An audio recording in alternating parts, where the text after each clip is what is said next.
Have you ever walked away from someone and suddenly they start chasing you? They ignored you when you were available. They took you for granted. But the moment you decide to leave, suddenly they realize your value. Why does this happen? Because people don't appreciate what they have until they feel it slipping away. But here's the real question. How do you become the kind of person that people regret losing? It's not about playing games. It's not about manipulation. It's about something deeper. It's about your mindset, your actions, and your ability to walk away without fear. Because the truth is, the most powerful people are the ones who are willing to walk away when necessary. And today, I'm going to show you exactly how to master this art, the Stoic way. Why walking away is the ultimate power move. Walking away isn't about playing games. It's not about trying to make someone miss you. It's about self-respect. Look around. The people who are valued the most, whether in relationships, friendships, or business, are the ones who don't fear losing others. They don't cling. They don't beg. They don't seek approval. And that's exactly why people chase them. Marcus Aurelius, one of the greatest Stoic philosophers, understood this better than anyone. He never wasted time trying to convince others of his worth. He simply focused on what he could control, his discipline, his mindset, his actions. And because of that, he became one of the most respected leaders in history. Here's the truth. People don't regret losing just anyone. They regret losing someone they can't replace. So the real question is, are you that kind of person? If you're tired of being taken for granted, if you want to command respect without saying a word, then keep watching. Because by the end of this video, you'll know exactly how to walk away with confidence, with power, and without fear. Let's get started. Principle 1. The power of detachment. Stop clinging, start thriving. Ever noticed how the harder you hold on to something, the more likely it is to slip away? It happens in relationships, careers, and even friendships. The more desperate someone is to keep something, the less attractive or valuable they seem. We've all seen it. A person so afraid of losing their partner that they overcompensate. They send endless texts, check in constantly, and prioritize the other person's needs over their own. Instead of strengthening the relationship, they weaken it. Respect fades. Interest declines. Or take the workplace. Someone too eager to impress their boss ends up looking insecure. They agree with everything, avoid confrontation, and put in excessive effort to seek approval. Rather than being valued, they become an afterthought. Why? Because desperation repels respect. The Stoic approach, letting go, equals gaining control. Epictetus put it simply, you only lose what you cling to. When you fixate on keeping something, you give it power over you. Cling to a relationship, and you lose independence. Seek constant approval, and your confidence depends on others. Obsess over controlling outcomes, and anxiety takes over. The moment you release that grip, everything shifts. You stop chasing and start choosing. Why people respect those who can walk away. Confidence isn't about arrogance. It's about knowing you'll be fine, regardless of what happens. Imagine two people negotiating a deal. One is restless, speaking too much, offering too many compromises. The other listens, remains calm, and stays grounded. Most importantly, they're willing to walk away. Who has the power? It's the same in life. People respect those who are not afraid to leave when necessary. How to apply this in real life?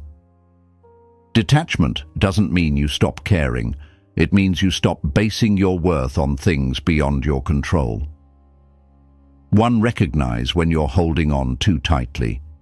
Do you overanalyze someone's response? Are you waiting for validation before making decisions? Do you avoid walking away from situations that no longer serve you?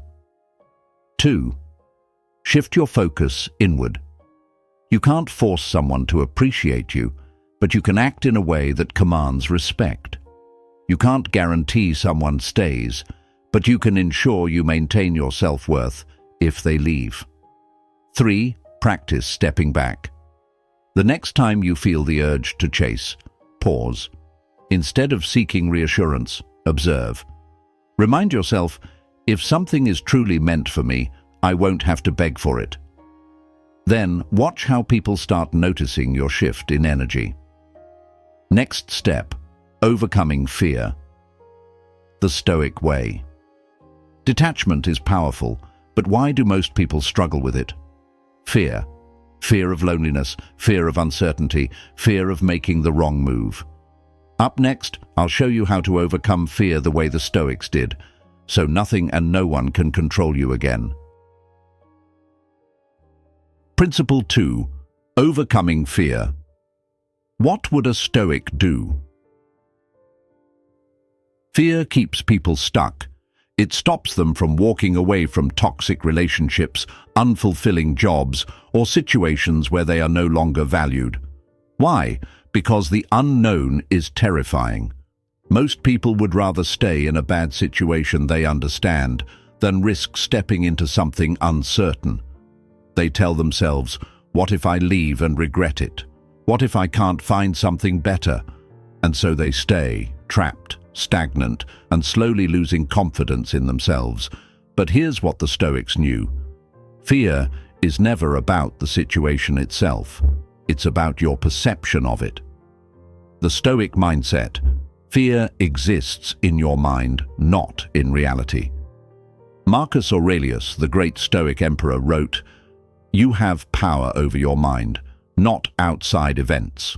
Realize this, and you will find strength." In other words, fear is a mental battle. It's not about the external world, it's about how you interpret it. Most of the time, what we fear isn't even real, it's a story we create in our minds. We fear rejection, so we stay silent. We fear failure, so we never start. We fear being alone, so we cling to people who don't respect us. The moment you understand that fear is a creation of your own thoughts, you take away its power. How to break free. The Stoic exercise of premeditatio malorum. The Stoics had a powerful technique to overcome fear called premeditatio malorum, which means premeditation of evils. Instead of running from fear, they confronted it head-on. Here's how it works. 1. Visualize the worst-case scenario. If you walk away from a relationship, what's the absolute worst that could happen? If you quit your job, what's the worst possible outcome? If you take a risk, what is the most catastrophic result? Ask yourself, could I survive this? 99% of the time, the answer is yes. You may face discomfort, but discomfort isn't deadly. 3. Prepare for it mentally. If the worst happened, what would you do? By preparing for the worst, you eliminate its ability to control you. Why this works. The problem isn't the unknown, it's your mind making the unknown feel bigger than it is. By confronting fear before it happens, you remove its ability to paralyze you. You realize that most of your fears are illusions, and the moment you see them as illusions, they lose their grip on you. Next step. Confidence is built through action, not words. Fear is overcome by facing it, but confidence? Confidence is built through action. If you truly want to make people regret losing you, you need to stop proving your worth with words and start proving it with who you become. Up next, I'll show you how to build unshakable confidence, not through empty affirmations, but through consistent, deliberate action. Principle 3. Confidence is built through action, not words. Let's talk about confidence, the real kind. Not the kind that comes from saying you're confident, but the kind that people feel the moment you walk into a room.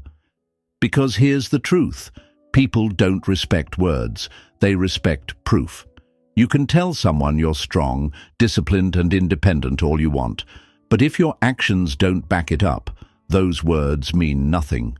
That's why the most respected people don't waste time trying to convince others of their worth. They just live it. Why confidence is about what you do, not what you say. Imagine two people. One constantly talks about their plans. They say they're going to get in shape, start a business, or change their life. They make big declarations, looking for validation before they even take action. The other, they don't talk about their goals. They just put in the work, silently. Months later, people start noticing the results. They've transformed physically. They've leveled up financially. They've evolved mentally. Who do you respect more? Exactly. Confidence isn't something you tell people you have. It's something you earn through repetition, discipline, and real effort. The problem: most people try to prove themselves. Instead of improving themselves, many people waste energy seeking approval. They post their ambitions online, hoping for encouragement. They talk endlessly about what they're going to do instead of actually doing it. The problem? Seeking validation before action kills momentum. It tricks your brain into thinking you've already achieved something just because people praised your intention. And once the motivation fades, so does the action. The solution: let your actions speak for you. If you want real confidence, the kind that makes people regret ever doubting you, you need to shift your focus. Here's how. 1. Identify one area in your life where you've been stagnant. Maybe it's fitness. You keep saying you'll start, but you don't. Maybe it's your career. You've been waiting for the right time to level up. Maybe it's personal development. You consume information but never apply it. 2. Take immediate action. Without telling anyone. Go to the gym today. No posts, no announcements. Just go. Apply for that opportunity. No second guessing. Just do it. Start that project you've been avoiding. Not next week. Now 3. Stay silent and let people notice on their own. The less you talk about what you're doing, the more powerful it becomes. When people see your progress without you advertising it, their perception of you changes. Suddenly, you become someone they respect, not because you asked for it, but because you earned it. Transition. Next step: mastering emotional control. But here's the thing. Confidence isn't just about action. It's also about staying in control when the world tries to shake you. If you lose your temper easily, if people can push your buttons and make you react, then, no matter how much you improve yourself, people won't respect you. Up next, I'll show you how to master emotional control, the Stoic way, so that no one can manipulate or break you again. Principle 4. The Unshakable Presence, how to stay in control in any situation. Respect isn't just about what you do, it's about what you don't do. It's about what you refuse to react to. Think about the last time you saw someone lose their temper in public. Maybe they got defensive in an argument. Maybe they snapped at a coworker. Maybe they overreacted to something small. What was your first thought? Most likely, you lost respect for them, because the moment someone shows they can be controlled, they lose power. The problem: most people are emotionally reactive. Most people walk through life easily triggered. They let a rude comment ruin their day. They get defensive the moment someone challenges them. They react without thinking because their emotions are in charge, not them. And the truth is, people notice this. The moment someone realizes they can push your buttons, they own you. But when you learn to control your emotions, you become unshakable. The Stoic strategy: silence and observation. The Stoics had a simple but powerful rule: when emotions rise, pause. Marcus Aurelius, one of history's greatest leaders, believed that silence is stronger than anger. He knew that people expect you to react, but when you don't, you remain in control. Here's what happens when you master this. You stop being emotionally predictable. You force people to reveal more about themselves while you stay composed. You instantly gain more respect because people admire those who remain calm when others panic. How to apply this in real life? If you want to develop an unshakable presence, practice this technique immediately. 1. When someone tries to provoke you, pause for 3 seconds. Instead of reacting, take a deep breath. Let them talk. Let them show their emotions. You stay still. 2. Observe before you respond. Most people listen to reply. You instead should listen to understand. Watch their body language. Notice their tone. Understand what they're really trying to do. 3. Decide if a response is even necessary. Some situations demand a reply, but most don't. A calm, well-timed silence often makes a bigger impact than words ever could. Why this works? People expect you to be reactive. When you don't give them what they want, when you remain composed while they lose control, it shifts the power dynamic completely. This is what makes people respect you without you having to say a word. Next step: the power of observation. But staying calm is only half the battle. The next level of control: understanding people better than they understand themselves. Up next, I'll show you how to sharpen your ability to read people so you can navigate any situation with confidence and control. Principle number 5. The final test. Can you truly walk away? This is where most people fail. They do the work. They practice detachment. They build confidence. They master emotional control. But when the moment comes to truly walk away, doubt creeps in. What if they come back? Should I say something? What if they regret it? Should I remind them what they lost? What if they don't even care? And that's when the test happens, because the ultimate sign of strength isn't walking away physically. It's walking away mentally and emotionally without needing to prove anything. The problem: most people still seek validation. Most people claim they're done, but deep down, they still want a reaction.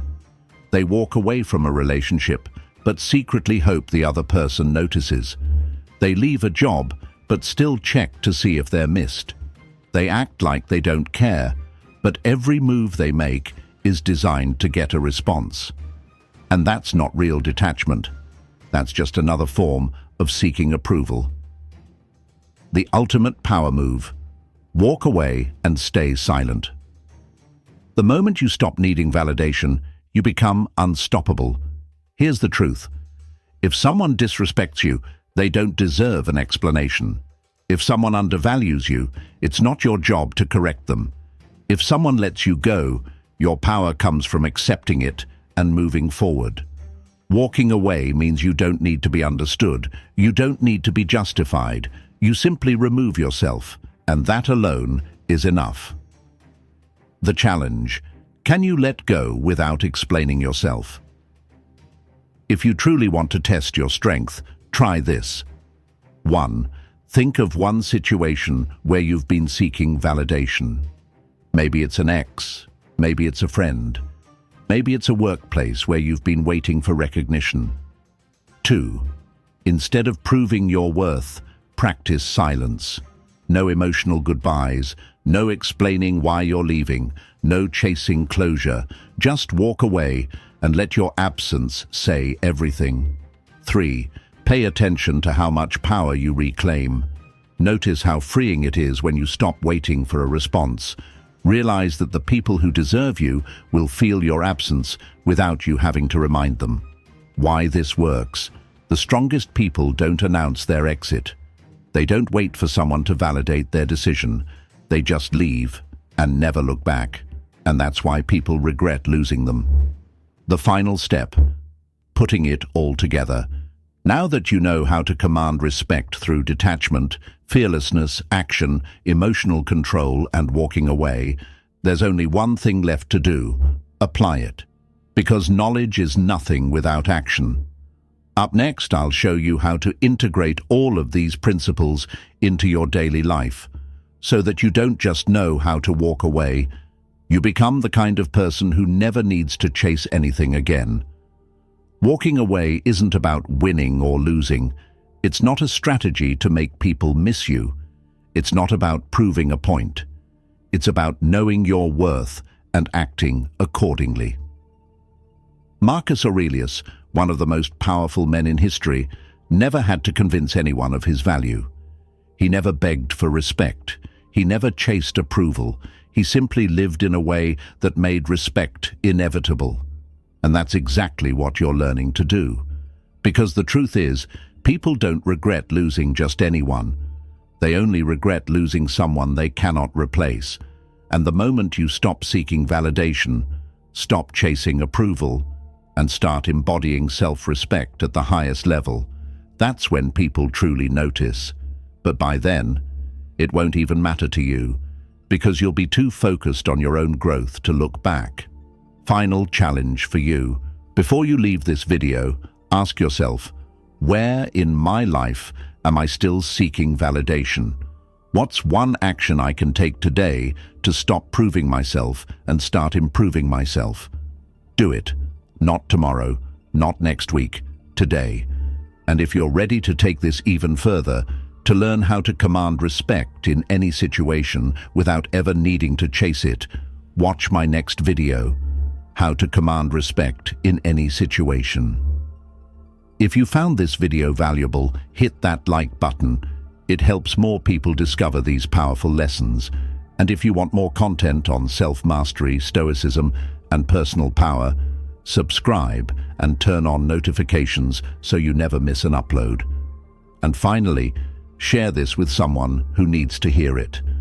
Because sometimes all it takes is one perspective shift to change everything.